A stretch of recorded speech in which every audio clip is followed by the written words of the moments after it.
Today's video, I'm going to be doing the final rendition of the ITB adapters. As you can see, Jimmy sent me his BMW ITBs with his fuel rails. I'm going to get a nice laser scan of the entire thing, finally get this fitting exactly perfectly, because we've been having an issue where the dowels either don't line up between each other or they're skewed on the last scan, because Jimmy's been scanning the flange on a paper scanner for me, and unfortunately if something is a little bit off or skewed, some dimensions start to fall apart. So today I'm going to be using the Einstar Rocket 3D scanner to do a proper laser scan of the entire ITB. If you want this file of the ITB scan, it will be on my website, which is dingdongdrift.com. So let's get started. I'm gonna turn the scanner on, and the nice thing about this scanner is it can scan wirelessly with the computer, so I don't even have to plug anything in.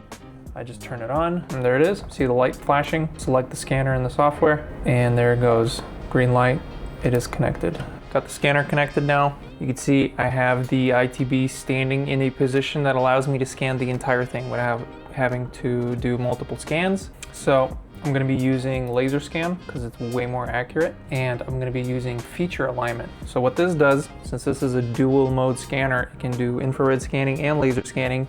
It's going to use the infrared scanning to track the actual object, because infrared scanning has a much wider field of view, whereas laser scanning has much more detail. So I'm going to be using 0.4 millimeters of detail. Now I can just hit the record button on the scanner. It's going to show me a preview. There it is. Then I just hit record again, and we start scanning.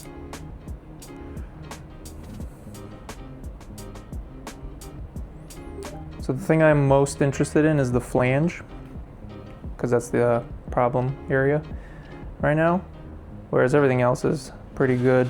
And we just move around slowly, make sure we get everything from multiple angles. You can see when the scan turns blue, that's when we know we have good data. Get the inside of the ports a little bit so we have a little bit the port to model good flow off of. Now we're going to start going around. This doesn't really matter that much for us because we know it fits already from the multiple tests that we've done, but you are going to be purchasing the scan. You're probably going to want to know how things fit together. You can see the scan jump there, so I'm going to pause. I'm going to delete that area, so I do not want it to be. So I'm going to delete that and start scanning again.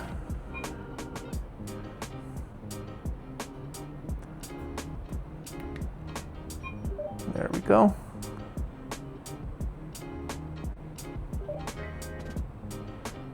I want to get this thing, whatever that is at the top of it with the plug on it. I think I'm too far. Yeah, too far.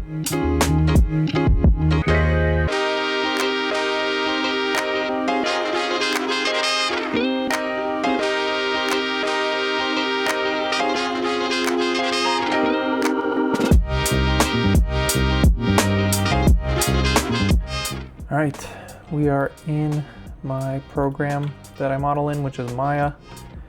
I know it's not the go-to for most people. Most people use something like Fusion 360.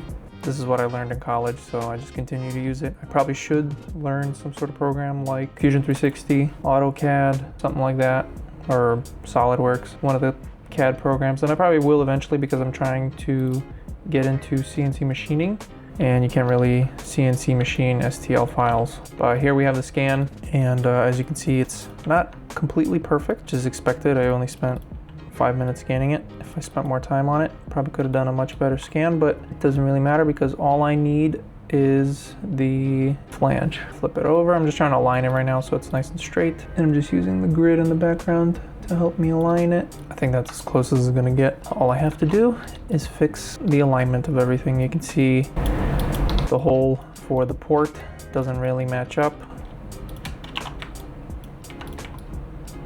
See that? This is the 3D print. There's the scan. Let me put a color on the scan so you guys can differentiate it better. So there's the scan. The gray is the model. I just have to align everything. And we still have some skewing in the model, so you can see this port isn't lining up at all, which means the model needs to be rotated a little more. I'll just show you guys when I'm done. I'll record the time lapse and I'll show you guys what I did.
Couple days later, see, I went through a few iterations trying to get the bolts to line up and fit perfectly. Don't remember which one's which now, but you can see this one fits, this one does not. Yeah, this one does not fit. So this was the first one. The dowel holes were too tight. Once I got the dowel holes correct, which is this one, I then realized that the actual ports in the ITBs are not symmetrical. So the holes kind of fit either direction, but if you look now, the ports don't match up to the lots of silver right there in the corner there. Then I designed another piece with the ports matching.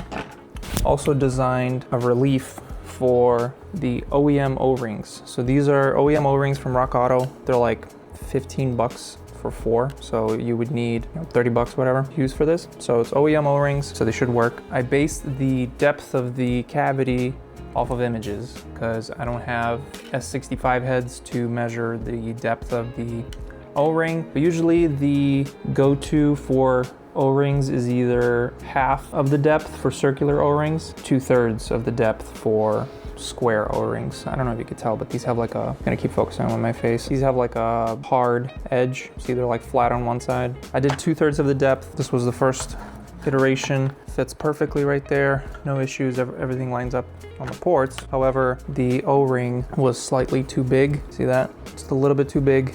So then I did a small piece like this so I don't have to print the whole thing. And I added little reliefs in the sides because these O-rings have these little tiny little bubbles on the edges. So I added those. See now, that fits perfectly. That goes like that. O-ring ready to go. And yesterday I printed it overnight. However, the print failed. This one failed, as you can see, halfway because all the supports on the sides fell over because I'm using tree supports, so they kind of wrap around the print. And because I want this finish to be nice, because this is, oh wait, actually this finish is not visible. But yeah, the supports fell over. So that was about $18 of filament in the garbage right there.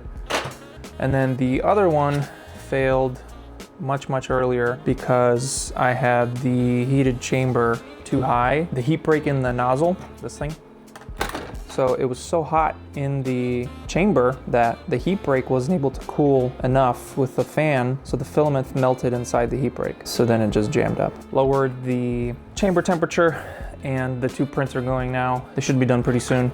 And I can install the threaded inserts, heat certs, M6 heat certs. I'll show you guys that when they're done. It's gonna take a while to print.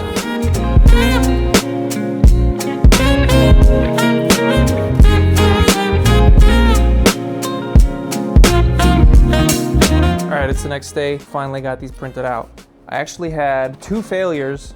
Wait, I think I already talked about it. Got these printed out. The underside, I don't know how well you can see right here. This was supported, it was printed like this.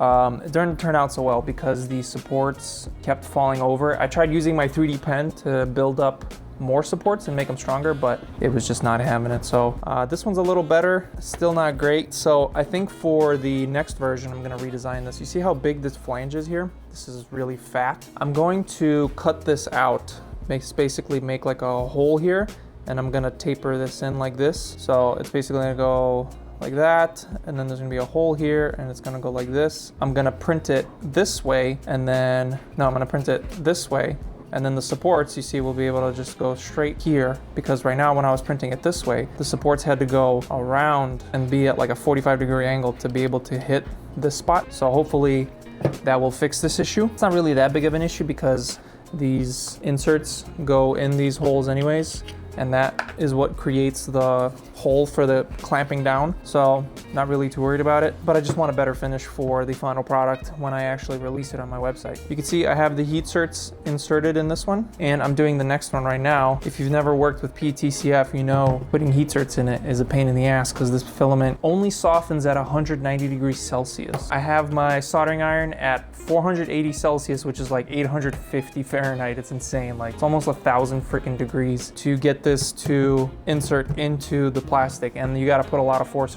into it. So I like to let the heat cert sit on the soldering iron for like a solid minute, put it in, and really push down on it really hard, and try my best to do it as straight as possible, just like that. And it's in. And then put the next one on, and put this on here so that we know it fits nicely. It's not pushing out anywhere. It's all good. That's it. The trumpets are printing. Jimmy wanted 1-inch shorter trumpets because he was worried about the rear ones being too close to the deck lid in the engine bay. Personally, I don't think it would be an issue. The reason for having trumpets, bell mouth trumpets, is they suck in air from all directions, not just from the top. So, and then the air accelerates as it circles around the bell mouth. But I don't know, we'll see. He has a dyno, so he can test out and see which one works better, either the 3-inch ones or the 2-inch ones. Really not a lot of room in there. I was wondering if I could make like really long ones, but if they were like just a 90 degree, like a nice smooth 90 degree, there's not very much room in there. I might send him a 3D scanner so he could scan the engine bay for me with the engine in it, and then I could design trumpets that will like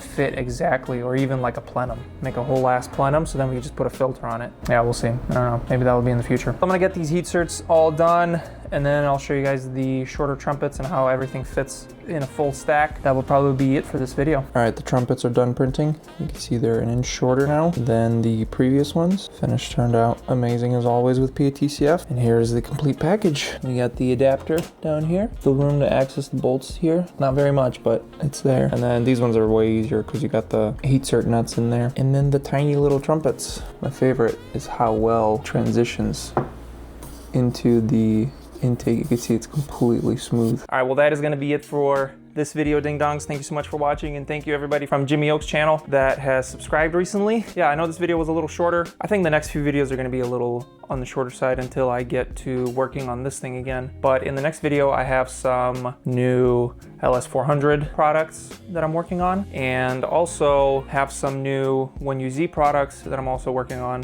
I have a update on the Rigil scanner, so I got a video on that coming as well, because that scanner just got way better. If you follow me on Instagram, you've already seen it, and if you are a Patreon supporter, you've seen it as well. So if you want to see more content, behind the scenes stuff, and some files that I share with my Patreon supporters as well, check out the Patreon. That's gonna be it for this one, ding dongs. Thank you so much for watching. Peace out, stay sweet, and I'll see you guys next week. America, America. Do you have your passport?